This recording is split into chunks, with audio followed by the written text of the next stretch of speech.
Hello everyone, welcome back to our channel English माध्यम के platform पे मैं हूं आपकी एडुकेटर प्रियंका ठाकुर और हम सॉल्व कर रहे हैं editorial based practice exercise. Start करते हैं आज का session with thought of the day, that is you can not make the same mistake twice because the second time it's your choice. यानी कि आप कोई भी एक गलती को दोबारा नहीं दोहरा सकते। जब आप दूसरी बार सेम मिस्टेक करेंगे ना, तो इसका मतलब ये है कि वो आपकी गलती नहीं है, आपकी चॉइस है। आपने उसको चूज किया है, सिलेक्ट करा है कि मैं ये काम दोबारा से करूं, राइट? क्योंकि आप पहले ही जानते हैं उसके कॉन्सिक्वेंसेस के बारे में। आपको पहले पता था कि आपने क्या किया था पिछली बार और क्या उसका नतीजा निकला था। इस बार अगर आपने दोबारा से वो चीज़ करी है, दैट मीन्स वो आपकी चॉइस है, right?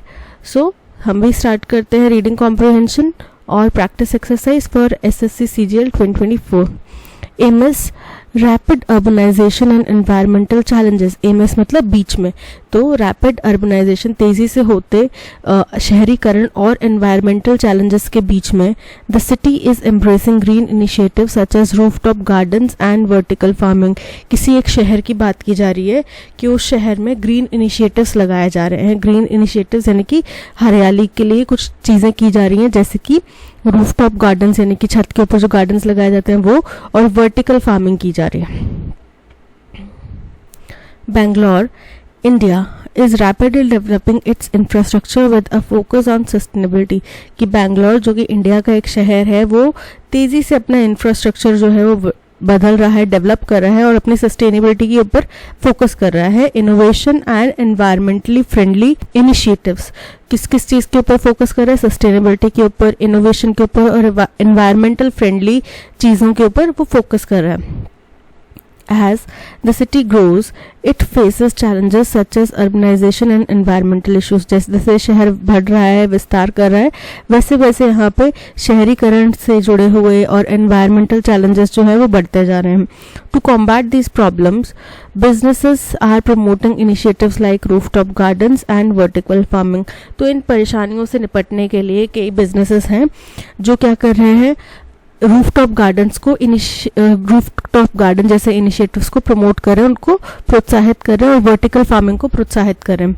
Once known as the garden city of India, एक समय की बात है जब बैंगलोर को हिंदुस्तान की गार्डन सिटी कहा जाता था, is now reclaiming it's legacy bye promoting sustainable living practices and incorporating green spaces into its urban landscape. हुआ क्या कि देखो, वहाँ पे आईटी कंपनी सबसे ज़्यादा है, ठीक है? दुनिया भर की आईटी कंपनीज वहाँ पे भरी पड़ी हैं। तो इसी के साथ साथ में हमारे देश के हर एक कोने से बच्चे जाते हैं वहाँ पे जॉब करने के लिए, कैंडिडेट्स जाते हैं जॉब करने के लिए। बेंगलोर शहर छोटा सा है, लेकिन फिर वो तेजी से उसका अर्बनाइजेशन हो रहा है। अर्बनाइजेशन होगा तो आप ग्रीन स्पेस को कट करोगे, राइट? तो बोल रहे हैं कि एक समय पे इसको गार्डन सिटी कहा जाता है बेंगलोर को। अब ये वापस से अपनी लेगेसी, अपना जो उसने छवि, अपना जो इतिहास बनाया हुआ है, उसको रिक्लेम करने की, उसको वापस से हासिल करने की कोशिश कर रहा है। बाय कैसे? प्रमोटिंग, प्रोत्साहन देना, सस्टेनेबल लिविंग प्रैक्टिसेस को प्रोत्साहन देना, ग्रीन स्पेसेस को इनकॉर्पोरेट करना, शामिल करना अपने अर्बन लैंडस्केप में, इनके जरिए से। Rooftop gardens are becoming increasingly popular in Bangalore, providing various environmental and social benefits। जो रूफटॉप गार्डन्स हैं वो तेज़ी से बेंगलोर में जो है पॉपुलर होते जा रहे हैं और जो कि बहुत सारे एनवायरमेंटल और सोशल बेनिफिट्स भी प्रोवाइड करते हैं। दे help reduce the urban heat island effect. अब यह अर्बन हीट आइलैंड इफेक्ट हमने पढ़ा था कि होता क्या है, कॉन्क्रीटाइजेशन की वजह से जो एयर है वो वेंटिलेट नहीं होती, सन की रेज जो है वो ट्रैप हो जाती हैं और फिर वो शहर को और ज़्यादा गर्म कर देती है, क्योंकि उनको निकलने के लिए, सिंक के लिए कोई जगह नहीं मिलती, ठीक है?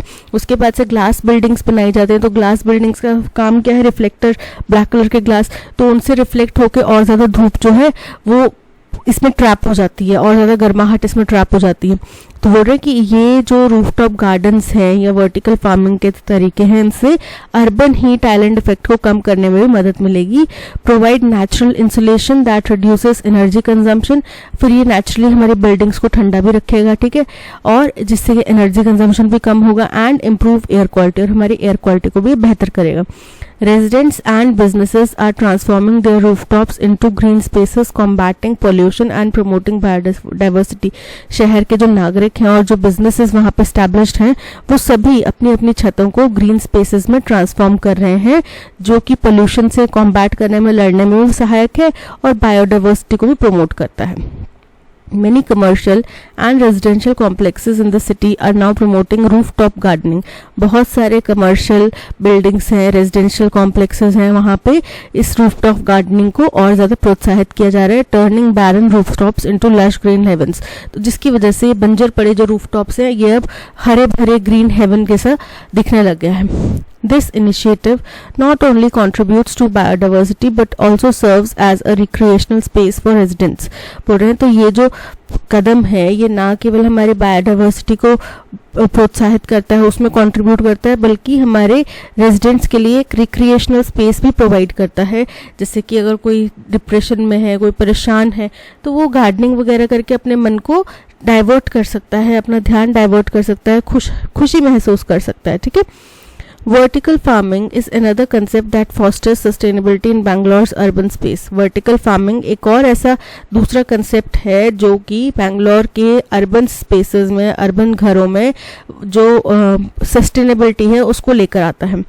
This innovative practice involves growing crops in vertically stacked layers. इसमें क्या होता है, एक बीच में कंटेनर होता है जिसके अंदर में वाटर, हाइड्रोफोनिक जो होता है ना पानी, उसके अंदर कुछ मिनरल्स डाले जाते हैं, मिट्टी डाली जाती है. फिर इसके साइड में इस तरीके से ना पॉट्स होते हैं, स्पेस होता है. तो ये मिट्टी जो है इन पॉट्स के ज़रिए से यहाँ पे प्लांट्स उगाए जाते हैं और फिर इस तरीके से स्टैंडिंग पोल्स में आप फार्मिंग कर सकते हैं. तो ऐसे आप सोचो, अगर आपकी छोटी सी बालकनी है तो आप 4-5 पॉट्स लगा सकते हैं. 4-5 पॉट्स में आपके 4-5 सेक्शन होंगे, उसमें आप अलग अलग तरीके की फार्मिंग कर सकते हैं. राइट. तो इस तरीके का ये पूरा प्रावधान होता है. इसमें क्या किया जाता है, that maximise space utilisation and minimise water consumption. इसमें स्पेस का मैक्सिमम यूज होता है और पानी कम से कम खर्च होता है. By bringing food production closer to urban centres. अब जैसे जैसे फूड प्रोडक्शन जो है अर्बन सेंटर्स के पास आती है, vertical farms help reduce carbon emissions and offer several benefits over conventional farming practices. तो वर्टिकल फार्म्स जो हैं वो क्या करती हैं, वो कार्बन एमिशन को कम करेंगी और कई सारे बेनिफिट्स होते हैं इनके जो हमारे कन्वेंशनल फार्मिंग प्रैक्टिस सिस्टम है. कन्वेंशनल फार्मिंग क्या होती है, बड़े बड़े खेत होंगे या बड़ी बड़ी स्पेस को हम हॉरिजॉन्टल तरीके से फार्मिंग करेंगे. इसमें वर्टिकल में तो आप इसमें 15-20 चीज़ें लगा सकते हैं. Right. Such as higher crop yields, जैसे कि इसमें क्रॉप की ज़्यादा हमें उपज मिलेगी, रिड्यूस्ड वाटर यूजेज, पानी का कम इस्तेमाल होगा, एंड ईयर राउंड प्रोडक्शन, और साल भर की हमें प्रोडक्शन मिल जाएगी. Community gardens have also emerged as a vital initiative to bring communities together and grow their food. बोल रहे community gardens भी एक अच्छा एक सोर्स बनकर सामने आए हैं जिन्होंने अलग अलग कम्युनिटीज़ को साथ में लाने का प्रयास किया है, कोशिश करी है, और वो एक साथ मिलकर अपना फूड उगाते हैं. These gardens contribute to food security. In gardens की वजह से फूड सिक्योरिटी की जो समस्या है वो दूर हो जाती है. प्रमोट हेल्दी ईटिंग हैबिट्स, लोगों में हेल्दी खाने की आदत बनती है. And strengthen social ties among residents, और जो उस कॉलोनी के, उस कम्युनिटी के जो लोग हैं उनके आपस में संबंध अच्छे होते हैं. Additionally they serve as an educational platform for sustainable agriculture practices and provide opportunities for residents to reconnect with nature. फिर इसके साथ में ही ये एजुकेशनल प्लेटफॉर्म भी बन सकता है. सस्टेनेबल एग्रीकल्चर प्रैक्टिसेस अगर हमें सिखानी है अपने बच्चों को, आने वाली जनरेशन को या लोगों को, तो उसके लिए ये एक एजुकेशन का भी एक प्लेटफॉर्म अच्छा है. और साथ ही साथ ये वहाँ के जो रेजिडेंट्स हैं, निवासी हैं, उनको भी एक मौका देता है कि वो नेचर के साथ में दोबारा जुड़ सकें. The government has constructed several laws and initiatives to support sustainable initiatives. Government ने भी कई सारे लॉज बनाए हैं, कुछ कदम उठाए हैं जिनसे कि सस्टेनेबल इनिशिएटिव्स को प्रोत्साहन मिले, उनको सपोर्ट मिले. The city has accepted green building certification like LEED and GRIHA to combat environmental issues. और ये जो बैंगलोर है इनने कुछ सर्टिफिकेशन होते हैं, ग्रीन बिल्डिंग सर्टिफिकेशन, वो है LEED और गृहा. ठीक है. इस तरीके के सर्टिफिकेशंस को उन्होंने एक्सेप्ट करा है जो कि एनवायरमेंटल इश्यूज को कॉम्बैट करने में, लड़ने में काम आते हैं, और and ensure eco friendly development. और इनमें साथ ही साथ ये भी सुनिश्चित किया जा सकता है कि जो भी विकास हो, जो भी डेवलपमेंट हो, वो इको फ्रेंडली हो. That abides bye environmental concern, जो कि किससे लिंक्ड हो, एनवायरमेंट से जुड़े जो भी चिंताएं हैं उनको डील कर सके, while effectively meeting the needs of investor. और साथ ही साथ जो इसमें इन्वेस्ट कर लगा रहे हैं, पैसा लगा रहे हैं लोग, उनकी इन्वेस्टमेंट भी पूरी हो जाए, मतलब उनको इन्वेस्टमेंट रिटर्न भी मिल जाए, रिटर्न ऑन इन्वेस्टमेंट भी मिले. These initiatives improve locals' quality of life and aid in ecological preservation. ये जो कदम है ये वहाँ के जो लोकल लोग हैं उनकी क्वालिटी ऑफ लाइफ में इम्प्रूवमेंट लाते हैं और इकोलॉजिकल बैलेंस बनाते हैं, उसको इकोलॉजी जो है वहाँ की उसको प्रिजर्व करते हैं. The government has also released a tool kit and manual for the green index that will evaluate, analyze and rank environmental conservation initiatives of various infrastructure projects and programs. बोल रहे हैं सरकार ने भी टूल किट्स निकाले हैं और manuals निकाले हैं ग्रीन इंडेक्स के लिए, जो कि क्या करेगा, जांच करेगा, एनालाइज करेगा और एनवायरमेंटल कंजर्वेशन इनिशिएटिव्स को रैंक करेगा. अलग अलग इंफ्रास्ट्रक्चर प्रोजेक्ट्स और प्रोग्राम के जो भी एनवायरमेंटल इनिशिएटिव्स होंगे उनको रैंक करेगा. By rewarding rooftop garden development, supporting vertical farming efforts and allowing the formation of community gardens. अब जैसे जैसे रूफटॉप गार्डन्स बढ़ेंगे तो उनको जो अगर हम रिवॉर्ड करेंगे कि हाँ जी अच्छा था, इसमें आपने बेहतरीन काम करा, उनको सपोर्ट करेंगे, वर्टिकल फार्मिंग एफर्ट्स को हम सपोर्ट करेंगे और कम्युनिटी गार्डन्स को बनाने के लिए हम मदद करेंगे, उनको अलाउ करेंगे. The government is paving the way for a greener more sustainable Bangalore. तो सरकार इन सब कदमों के जरिए क्या कर रही है, एक और ज़्यादा ग्रीन और ज़्यादा सस्टेनेबल बैंगलोर बनाने के लिए एक रास्ता खोल रही है. Collaboration among government agencies and the commercial and public sectors is essential for overcoming obstacles. बोल रहे हैं गवर्नमेंट एजेंसी, सरकारी संस्थाओं के बीच में और पब्लिक सेक्टर की जो कंपनियां हैं और कुछ कमर्शियल कंपनियां हैं उनके बीच में अगर कोलैबोरेशन होगा तो इससे हम जो भी ऑब्स्टिकल्स हैं, जो भी रास्ते में हर्डल्स हैं, रुकावटें हैं, जैसे कि such as lack of knowledge की कमी, लैंड अवेलेबिलिटी, जगह की कमी और रेगुलेटरी बैरियर्स, इन सबको हम निपट सकते हैं, इन सबसे हम डील कर सकते हैं. As Bangalore embraces sustainability and environmental management, the city is sowing the seeds for a greener, more livable future. अब जैसे जैसे बैंगलोर सस्टेनेबिलिटी और एनवायरमेंटल मैनेजमेंट को एम्ब्रेस करता है, उसको गले से लगाता है, उसको एक्सेप्ट करता है, तो उसी प्रकार से वैसे वैसे ही ये जो शहर है वो और ज़्यादा हरे होने के, और ज़्यादा ग्रीन होने के, और ज़्यादा लिवेबल मतलब वहाँ पे लोग रह सकते हैं, ये शहर रहने लायक हो, इसके बीज बो रहा है.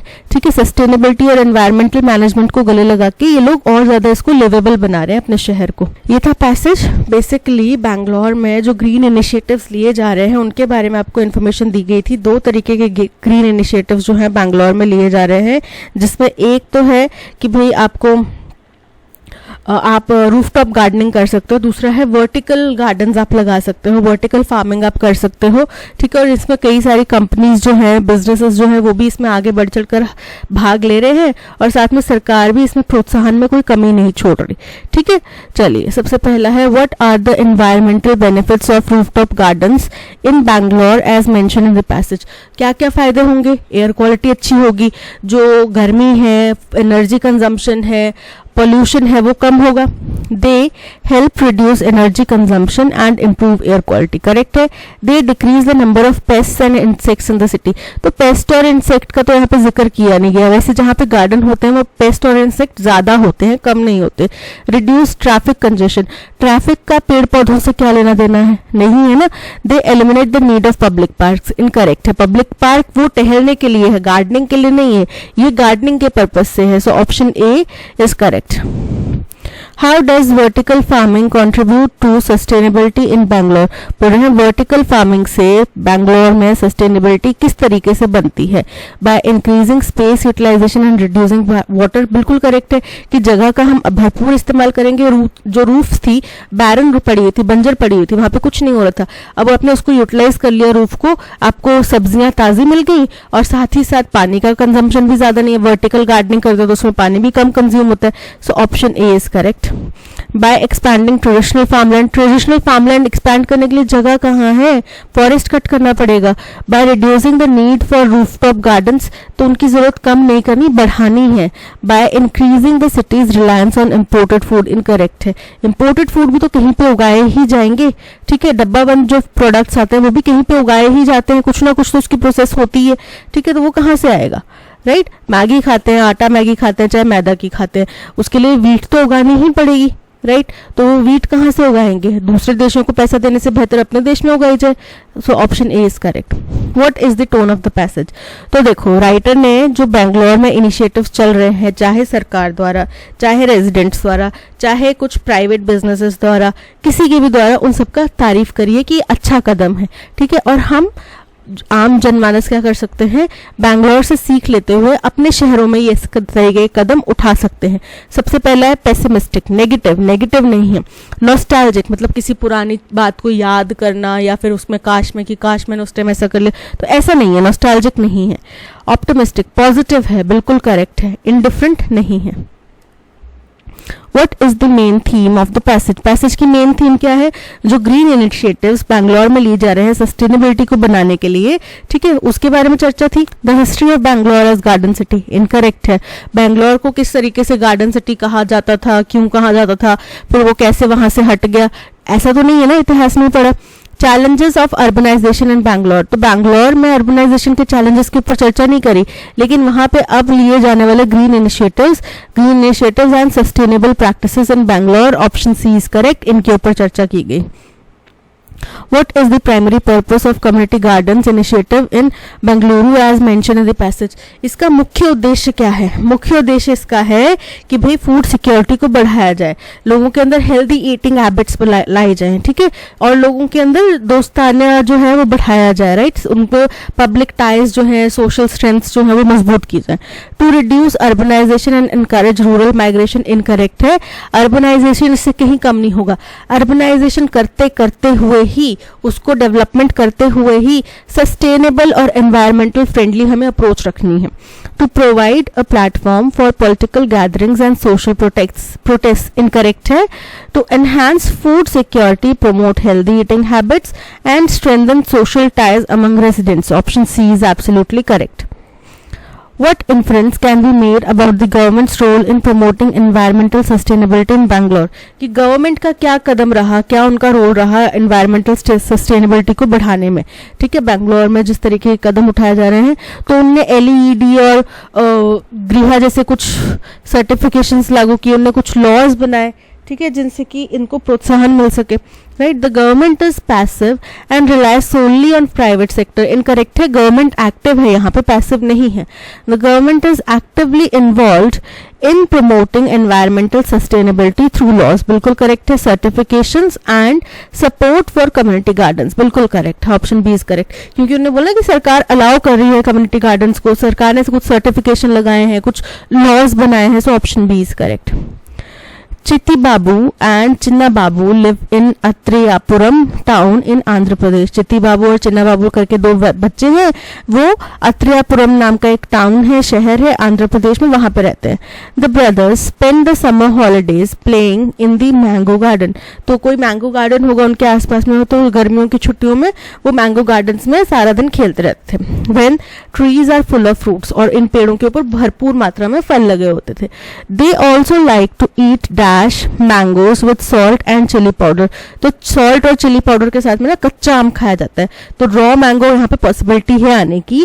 दे also like to eat raw mangoes with salt and chilli powder. At home their mother cooks unripe mangoes in different ways, और घर पे उनकी मम्मा कच्चे आम, अनरिप, तो यहाँ पे अनरिप भी आ सकता है ऊपर में, ईट अनरिप मैंगोज, ठीक है, कच्चा आम, रॉ आम, अनरिप आम, राइट। तो वो उनकी मम्मा अनरिप मैंगोज को अलग अलग तरीकों से पका के भी खिलाती थी।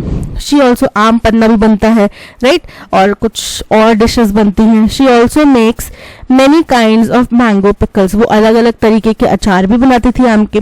The pickles last through the year until the next mango season, और ये जो अचार है ये साल भर चल जाता था जब तक कि अगला आम का सीजन नहीं आता। One evening, while having food, चिन्ना बाबू asked, एक शाम को जब वो खाना खा रहे थे तो चिन्ना बाबू ने बोला, अम्मा we have so many mangoes, माँ हमारे पास तो इतने सारे आम हैं। मेक सम मामड़ी तांद्रा, आम पापड़ फ्रॉम डैश, तो कुछ आमों से आप मामड़ी तांद्रा, जिसको आम पापड़ बोलते हैं, वो बना दो। देयर फादर सेड, उनके पिता ने कहा, making mamidi tandra needs 4 weeks of hard work, कि मामड़ी तांद्रा बनाने के लिए 4 हफ्ते का समय लगेगा और मेहनत लगेगी। If you both promise to help us every day for the next 4 weeks, we can together make the mamidi tandra. बोल रहे हैं अगर आप तुम दोनों हमें अगले 4 हफ्ते में मदद करोगे हर दिन तो हम मामिडी टांड्रा बना देंगे। Both the brothers quickly agreed to help. बच्चे तो भोले होते हैं, मान जाते हैं, ऐसे उनको खाने के लिए जो मिलेगा उसमें तो मान जाएंगे। तो दोनों ही बच्चे जो हैं, दोनों ही भाई हैं, उन्होंने मदद के लिए हाँ कर दी। The next day both the children went to the market with their father. अगले दिन दोनों बच्चे अपने पिता के साथ मार्केट गए। They bought a mat woven from the dash of a palm tree. उन्होंने एक मैट खरीदा जो कि पाम ट्री की किसी चीज से बना था। पोल्स ऑफ कसूरिना ट्री के पोल्स खरीदे। String made of coconut husk, तो रस्सी जो कोकोनट के हस्क से बनी होती है वो खरीदी। सम जैगरी, कुछ गुड़ खरीदा। एंड शुगर, कुछ चीनी खरीदी। अम्मा found a Sunny place in the backyard. अम्मा ने जो घर का पीछे का इलाका होता है, बैकयार्ड होता है, उसमें एक सनी जहाँ पे सूरज आ सकता है, सूरज दिखाई देता है, सूरज की रोशनी रहती है, वैसी जगह ढूंढी क्योंकि धूप में सुखाना पड़ता है। Both the brothers made a high platform by using poles. दोनों भाइयों ने एक ऊंचा प्लेटफॉर्म बनाया पोल्स का इस्तेमाल करते हुए। They spread out and tied the mat on the platform. फिर उन्होंने वो मैट जो है प्लेटफॉर्म पे बिछा दिया। ठीक है। The next day Appa dash the more strip mangoes. अगले दिन अप्पा लेकर आए। बॉट हो सकता है या कलेक्टेड हो सकता है क्योंकि उनके आसपास में मैंगो के गार्डन थे तो कलेक्ट भी कर सकते हैं। तो उनने कलेक्ट किए हो सकते हैं मोर स्ट्रिप, जो सबसे पके हुए मैंगोज थे वो उन्हें कलेक्ट कर लिए। They took out the mango pulp into a large pot. फिर उन्होंने सारा मैंगो का जो पल्प है वो स्क्वीज कर लिया एक बहुत बड़े से पॉट में। Then they dash the pulp through a fine muslin cloth to remove the fibres from the pulp. अब जब आप चाय छानते हैं तो उस छन्नी को बोलते हैं स्ट्रेनर, और चाय को आप क्या कर रहे होते हैं, स्ट्रेन कर रहे होते हैं। तो वैसे ही अगर आपने मसलिन क्लॉथ से फाइबर निकालना है, पल्प से अलग करना है, तो आपको उसको क्या करेंगे, स्ट्रेन करेंगे। Then they strained the pulp through a fine muslin cloth to remove the fibres from the pulp. चलिए अब चलते हैं। The brothers spend the summer holidays playing in the mango garden when the trees are full of fruits. They also like to eat dash mangoes with salt and chili powder. Ripened, पके हुए आम। तो पके हुए आम को आप salt और चिली पाउडर से नहीं खाते क्योंकि वो मिठास होती है। खट्टा आम जो होता है ना, कच्चा आम, उसको खाते। रेडी, तैयार। ग्रोन, बड़ा हो चुका। अनरिप मतलब कच्चा, तो कच्चे आम को खाएंगे आप सॉल्ट और चिली पाउडर से। और इसका एग्जाम्पल मतलब यहाँ पे अनरिप आएगा। इसका हमें हिंट जो है वो नेक्स्ट लाइन से भी मिल गया था जहां पे बोला कि घर पे उनकी मम्मा जो है अनरिप मैंगो से बहुत सारी चीजें बनाती थी। One evening while having food, Chinna Babu asked, Amma, we have so many mangoes. Make some mamidi tandra from dash. तो हमारे पास बहुत सारे मैंगोज हैं, राइट? तो बहुत सारे मतलब क्वांटिटी ज्यादा है, तो इट और दैट तो नहीं आएगा, राइट? These, इनसे नहीं, उनसे, ठीक है? तो डेम आएगा यहाँ पे। Option A is correct. हमारे पास बहुत सारे आम है तो आप उन आमों से हमें ये बना के दो। They bought a mat woven from the dash. अब पाम ट्री की लीफ से बना होगा ना, तो लीफ तो सिंगल लीफ होता है, लीव्स मतलब बहुत सारी leaves, right? Option B is correct. Leaves मतलब जीना, और लीफ भी यहाँ पे लीफ से ही रिलेटेड होता है, लेकिन यहाँ पे करेक्ट नहीं है। The next day Appa dashed the most ripe mangoes. Chose, chosen, preferred, prefer, तो उन्हें सिलेक्ट करे ना, तो चूज करे उन्हें, ठीक है? So Appa chose, option A is correct. Then they dash the pulp through a fine muslin cloth. Deep rooted मतलब गहरा खोद के डाल देना जमीन में। इनग्रेन्ड मतलब भी होता है बहुत गहराई में। इंक्लाइंड मतलब किसी तरफ झुकाव रखने वाला। और स्ट्रेन मतलब छानना। तो यहाँ पे option D strained is correct. It is raining cats and dogs means, तो ईडियम है कैट्स एंड डॉग्स, रेन करना। इसका मतलब होता है बहुत ज्यादा तेज बारिश होना। It is raining very heavily, option A is correct. He was quite violent in his behaviour. Violent का एंटोनिम चाहिए। वायलेंट का मतलब होता है उग्र, ठीक है? एग्रेसिव। तो एंटोनिम क्या होगा? शांत, जेंटल, काम। क्रेजी मतलब बहुत ही पागल जैसा, राइट? एग्रेसिव, आक्रामक। जेंटल, शांत। सैवेज भी क्रेजी का ही एक फॉर्म है, वाइल्ड, क्रेजी, तो उसको बोलते हैं savage. Option C gentle is correct. We usually had dash visitors dropping by, but now we have very less visitors. अब less का यहाँ पे इस ब्लैंक में एंटोनिम जो होगा less का वो आएगा। less का मतलब होता है कम, तो कम का एंटोनिम क्या होगा? ज्यादा, राइट, ज्यादा वर्ड कहां पर आता है? इनसफिशिएंट, ना काफी, अ हैंडफुल ऑफ, थोड़े से, स्लाइटर, थोड़े से, अगेन मतलब पहले से कम थोड़े, और अम्पटीन, अम्पटीन का मतलब होता है बहुत अधिक, तो यहाँ पे कम का एंटोनिम क्या होगा? बहुत अधिक। So option D umpteen is correct. The man was convicted for murder by the jury, but he is not committed it. उस मैन को कन्विक्ट कर दिया गया था, पास्ट की घटना है, ठीक है, लेकिन उसने कमिट नहीं किया होगा, या उसने मतलब किया नहीं होगा। अब क्योंकि ये पूरा का पूरा जो स्टेटमेंट है वो पास्ट परफेक्ट टेंस में है, तो हमें यहाँ पे इज जो है इस उपयोग गलत है। वॉज है और ही सिंगुलर सब्जेक्ट है, तो सिंगुलर के साथ में जो वर्ब आएगा वो भी सिंगुलर आएगा, हेल्पिंग वर्ब आएगा, यहाँ पे हैव नहीं आएगा, हैज पास्ट में नहीं आएगा, had not committed it, he had not committed it, option C is correct. Hardik's horoscope says that the stars will be exercised a benign influence on his life. benign मतलब अच्छा, सुखद, ठीक है, तो बोल रहे हैं कि हार्दिक के जो तारे हैं, हॉरोस्कोप है, वो ये कहता है कि जो तारे हैं वो उसके ऊपर बेनिगन इन्फ्लुएंस डालेंगे उसके जीवन पर। तो विल बी, फ्यूचर की बात नहीं कर रहे, यहाँ पे विल के साथ में बी का इस्तेमाल गलत है, सिंपल आएगा विल एक्सरसाइज्ड की बजाय exercise, will exercise a benign influence on his life, option A में एरर है। Someone who dishonestly pretends to deceive under an assumed character, कोई किसी गलत मंशा से, किसी को धोखा देने की मंशा से किसी दूसरे की छवि इख्तियार कर ले, उसका कैरेक्टर ले ले, तो उसको बोला जाता है इम्पोस्टर। इमिटेटर, नकल उतारने वाला। एक्सप्लोरर, जो दुनिया घूमता है, चीजों को जांचता परखता है, एडवेंचर करता है। और इम्बेसेल, इम्बेसेल का मतलब होता है मूर्ख, तो यहाँ पे option A impostor is correct. Today is 6th day of our workshop. All the participants are highly enthusiastic. ये स्टेटमेंट ग्रामेटिकली इनकरेक्ट है। क्यों? क्योंकि एक वर्कशॉप हो रही है, उस वर्कशॉप का पर्टिकुलर छठा दिन है, तो क्या आएगा? Is the 6th day of our workshop. All the participants are highly enthusiastic. बाकी तो ठीक है, enthusiastic, लेकिन यहाँ पे 6th day के साथ में द आएगा, अ का यूज इनकरेक्ट है। Today is the 6th day of our workshop. All the participants are highly enthusiastic. Option C is correct. तो ऑप्शन सी जो है ऑप्शन बी में आ रहा है, option B is correct. Was the conference not attended by them? अब question पूछा जा रहा है, them जो है वो हमारा सब्जेक्ट बनेगा, तो हो जाएगा they। अब was का क्वेश्चन बन जाएगा did they not attended the conference, तो did they not attended की बजाय क्या आएगा? did they not attend the conference, did they not attend the conference, option A is correct. was the beggar not being beaten by her जो है वो she हो जाएगा, ठीक है, हमारा सब्जेक्ट बन जाएगा, क्वेश्चन was से रहेगा, was she not beating the beggar, क्योंकि बीटिंग क्यों हो जाएगा? क्योंकि बीइंग जो है ing फॉर्म में, तो बीट के साथ में ing लग जाएगा। was not she beating the beggar, incorrect है।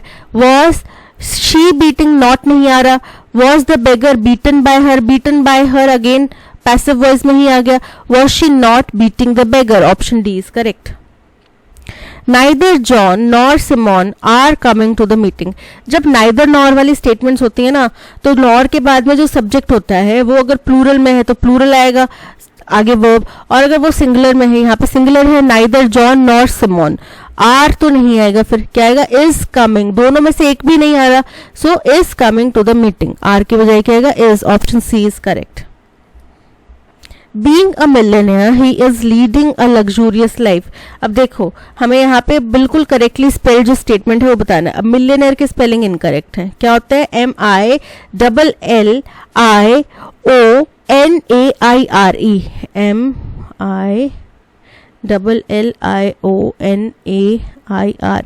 ठीक है।